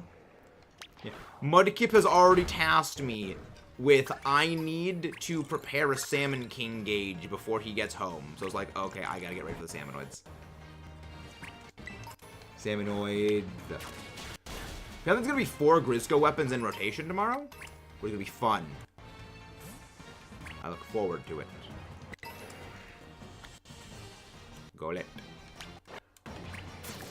Maybe someday I'll finish this game. I mean, the game is fairly expansive. Battle Wild Terra, Victor and Terra Raid. I can go do the... I can go do that. The Terra Raid thingy. I guess I need to play, yeah. I mean, never know. I mean, I enjoy Splatoon. I always enjoy it. Yeah, it starts at like 3 a.m. tomorrow. So, I mean, maybe a stream. Maybe a stream. But yeah, Mudkip and I have a perpetual deal that is, whenever we do shiny hunting, if we get our shiny target, we then immediately switch over to Splatoon. Thank you, Blorb. Hello, Hacks are us. Hello, Hacks are us. Welcome to Moon. We're literally gonna send you to the moon. Except the moon's gonna come right and hit you in the face. Goodbye. Also, fun fact, everyone. This area, this entire zone of the terrarium is a reference to Black and White 2. Justice for Univai. Justice for Univai. Yeah, it's a reference to the nature preserve. Hey, gold one. They didn't guard their posteriors with suitable bones they have found. They've suitable Pokemon. Oh, that's Mandibuzz. That's gotta be Mandibuzz. Well, Mandibuzz or Vullaby, but I think that's probably Mandibuzz. Mandibuzz. I have to fight a Mandibuzz for week 3 of my draft league, and I'm not looking forward to fighting Mandibuzz. Because, like, it's freaking bulky and it refuses to die. That vulture refuses death at all corners. And I hate it. But I'll find a way to beat the vulture. I will find a way to beat that freaking vulture. Question is, how long will it take? If I somehow lose to that thing, I'm just gonna, like, if I somehow lose my Rev room to that thing, it's like, oh my gosh, what am I gonna do?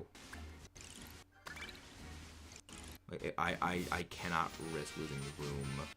I got a weighted blanket, so hopefully I don't throw everything on it. Yeah, I know when I sleep I thrash around, so that would probably be beneficial to me. The way that I get around that is I just, like, tuck in the thing underneath the bed a lot further. So I can't, like, you know, thrash and throw it off the bed. Like, there was one time I woke up, and my pillow, like, my bed is right behind me, and then my room is, like, 12 feet by 10 feet. My pillow was all the way at my door, which was on the opposite end of the room, so it was, like, what? 12 feet away? And I was like, how? How, when I am sleeping, did I throw my pillow 12 feet in that direction? Hey, Muddy, we're just talking about you.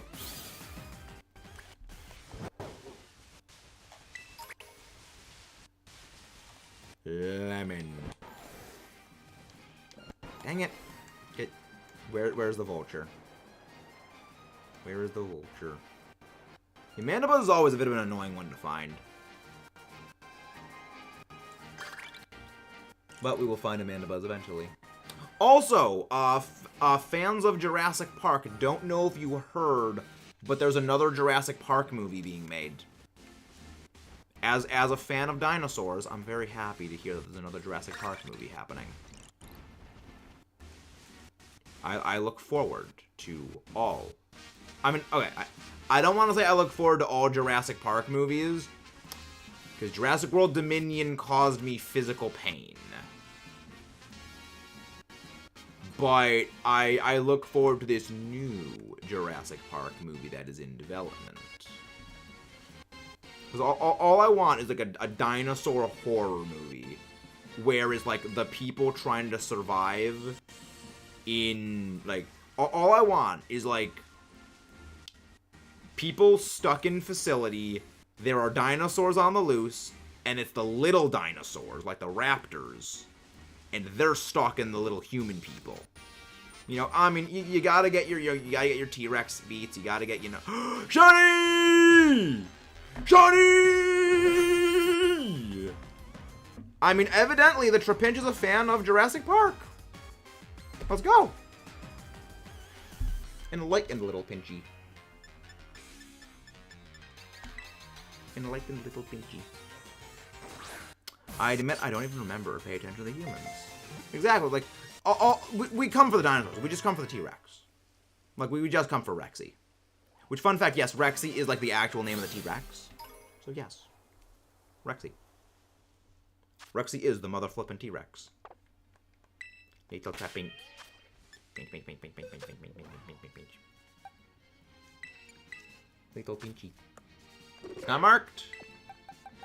Actually, where am I even gonna put this Trapinch? You know what, we'll put all the shines in the box. In this box. Because, like, I mean, I love the Jurassic Park movies. Again, aside from Dominion. Like, I honestly didn't mind Fallen Kingdom. Like, it was a very interesting idea, because again, it is a horror movie. You know, it's the guys locked in the mansion. Like, if Fallen Kingdom was just Chris Pratt, Bryce Dallas Howard, and, like, the other people locked in the mansion with the Indominus Rex on the loose. Not the Indominus, the Indoraptor on the loose. I love that movie. You didn't need the whole, like, genetic clone subplot. You just needed cool dinosaur doing cool dinosaur horror things. And then, you know, Rexy comes in at the end and eats the Indoraptor. Like, that's just perfect right there. I mean, granted, you know, Indoraptor gets impaled on the Triceratops horns at the end, which is awesome. But, like, I don't know. I like the horror movie vibe. Thank you, Feed, for finding the thing. Where did you find it?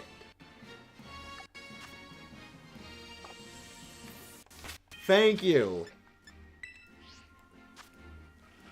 Again, just cool dinosaurs doing cool dinosaur things. That's all we need.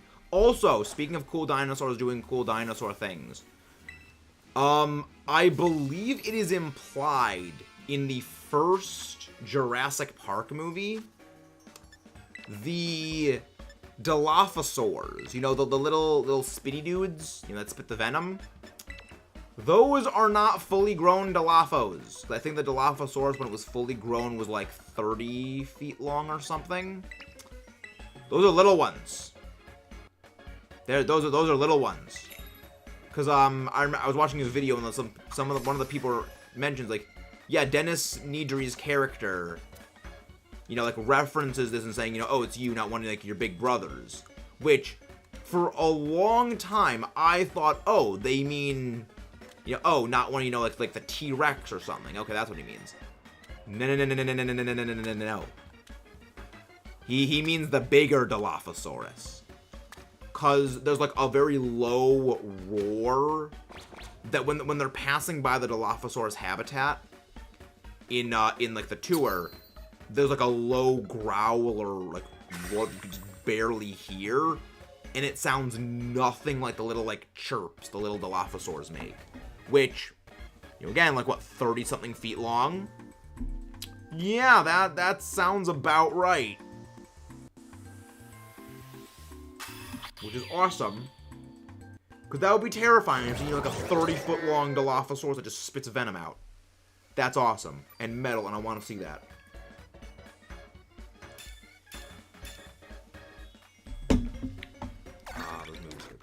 Those movies go so hard. Which, actually, I have.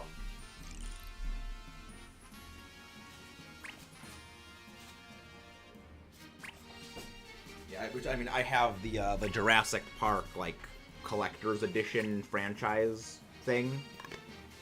Which, again, I love these movies. Again, dinosaurs are great. I will honestly, I like Jurassic Park 3. You know, not everyone likes Jurassic Park 3. I kind of enjoy it. Like, it's not one of my favorite movies, but, like, I will say, I do it as, like, a guilty pleasure of mine. I enjoy it. I can watch it and have fun. I thought it was, like, 24 feet or something like that. Like, it's definitely pretty big. Like, the T-Rex thing was, like, 40-something feet. Like, I can check, but I'm fairly certain it's pretty big. Miju. I'm a geologist, alright? I am a nerd. I mean, there was recently, like, a study that they did, and it was like, yeah, the T-Rex is, like, 70% bigger than we thought it was. Which, again, is terrifying. I like The Lost World. Like, I know a lot of people really didn't like the T-Rex getting loose in the city, which, like, I always love that. I always loved just, like, yeah, T-Rex loose in San Diego or San Francisco or wherever it was, just going around and doing things. Like, that's cool. There's even a couple of references to, like, Godzilla in that. Also, if you rewatch The Lost World, the part where, like, they're in the video store and the guy's, like, trying to open the door to get into the movie store in The Lost World, and the T-Rex just grabs and bites the guy, that's the writer of The Lost World that they had eaten. So yeah, he got eaten by the T-Rex. I love that. Yeah, T-Rex is 40 feet long. How big was Dilophosaurus? You know, the only good part was when we got back. When we go back and got the movie. Cookie Run Kingdom. Never Mudkip. Yeah, Dilophosaurus, 23 feet long. Yeah, Dilophosaurus was pretty big. Dilophos were big. Also, fun fact, the frill, that was made up for the movies. The whole, like, big frill thing, they never had those, which is of course, they're cool. But, That was not an actual thing. Yeah, T-Rexes. Also, T-Rexes were smart. It's believed that, like, the T-Rex was about as smart as a baboon. So, do with that information what you will, that the T-Rex was pretty freaking smart. Which, again, is terrifying.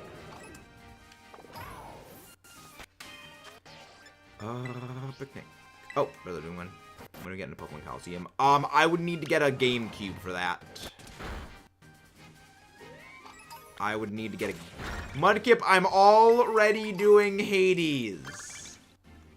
I am already doing a series for Hades. Don't push your luck. No, they get a good part of it. Like, I enjoyed The Lost World. Well, I mean, the main reason I like that is I liked seeing, like, the dinosaurs doing cool dinosaur things in, like, their natural quote-unquote habitat. They're saying that is. Yes, Mudkip, I am saying the T-Rex is smarter than me. I am very much saying the T-Rex is smarter than I am.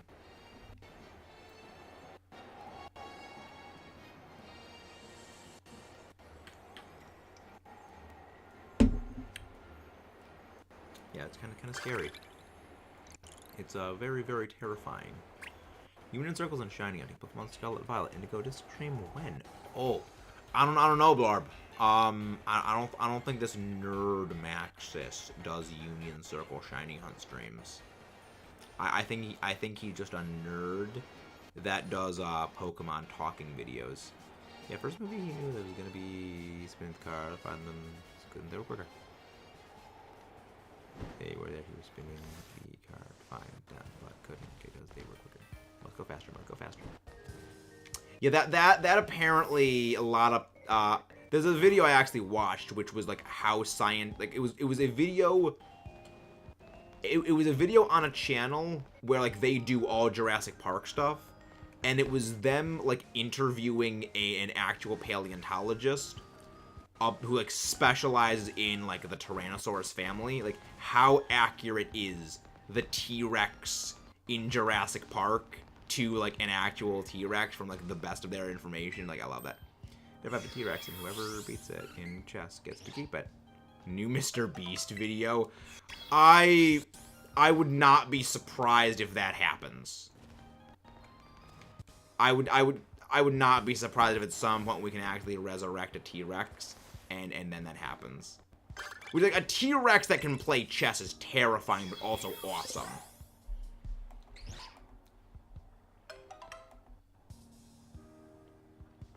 For Planet. Oh yeah, I heard about that. I actually saw Interstellar. We saw that in high school. It's an interesting movie. But we are going to be opening up a new Union Circle. So, I would recommend saving right now, everyone. We're going to do one more Union Circle before we end off tonight. So that is going to be how we do. I'm honestly mad there was no Spinosaurus Allosaurus or I mean, the Allosaurus is nowhere near the same size as Spino. The Allosaurus is nowhere near as big as a Spino or a T-Rex was. The Allosaurus was relatively small. Like, well, okay, not small, like a medium-sized dinosaur. Yeah, I saw that. That's a pretty neat thing. But yeah, we are going to be closing out the Union Circle and forming a new one. So, would recommend everyone save and disband.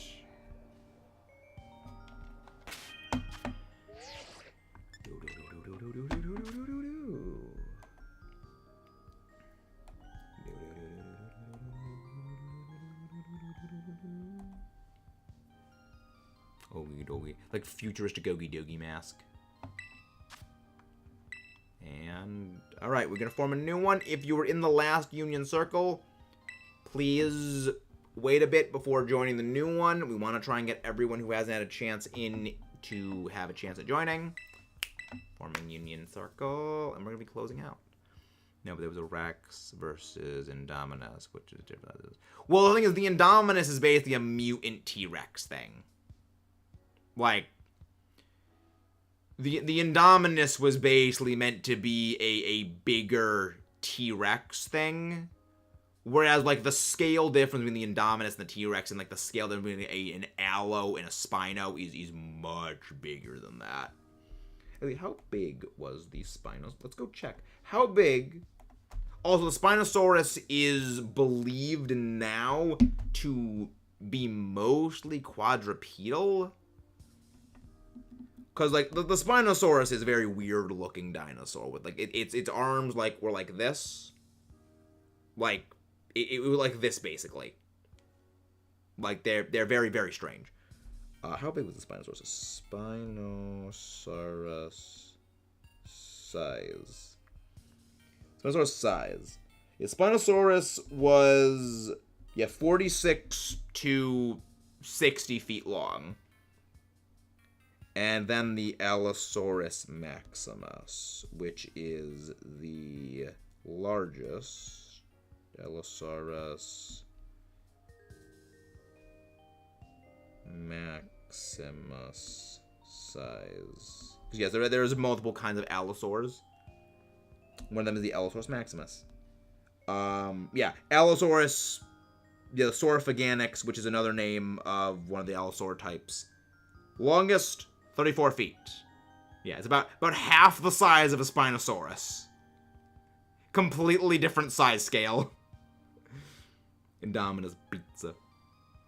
Now Velociraptors fought Red, and they fought Indominus. Red fought Indominus, but I think for this specimen for real. Red. Well, in the first one, there really wasn't. I mean, the first fight with the Raptors against the Rex, that wasn't really a fight. That was more a snack fest. That was just snacking time.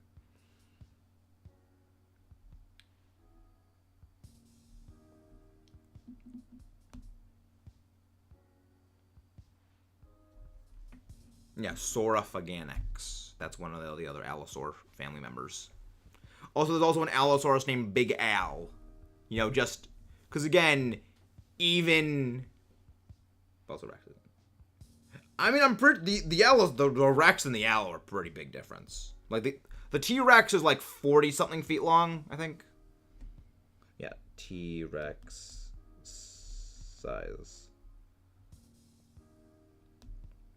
Yeah, T-Rex. T-Rex size. How big was the T-Rex? Yeah, 40 feet long, 40-foot long T-Rex compared to, 34-foot long Allosaurus. That's still pretty big, considering. That's, what, percentage-wise? 1/6? That's still a pretty big difference. Because, I mean, that's also just, like, length. When you get longer, you also get, like, taller. So it's like 6 foot's probably, what? Maybe 50% bigger size? I mean, that's pretty big. That's pretty big. Moscus monkey would call it snoot. Bigger owls faster. I don't know. I mean, T-Rex had to be pretty fast to chase down prey. You gotta remember, T-Rex wasn't a scavenger. T-Rex was a hunter. So... I wouldn't say the Allosaurus was necessarily faster, because, again, Buddy had to chase things down, because it wasn't a scavenger. Which isn't that much of this. I mean, yeah, the Rex versus the Spino, that's a massive difference. But also, like, that Spino probably was very small, relatively speaking. Again, 60 foot. I am sad they didn't bring the Spinosaurus back in Dominion. Like, they baited so damn hard with the Dilophosaurus, the Dimetrodon in Dominion. It actually, like, genuinely pissed me off. There's a fish that's basically Toxtricity without the funky guitar.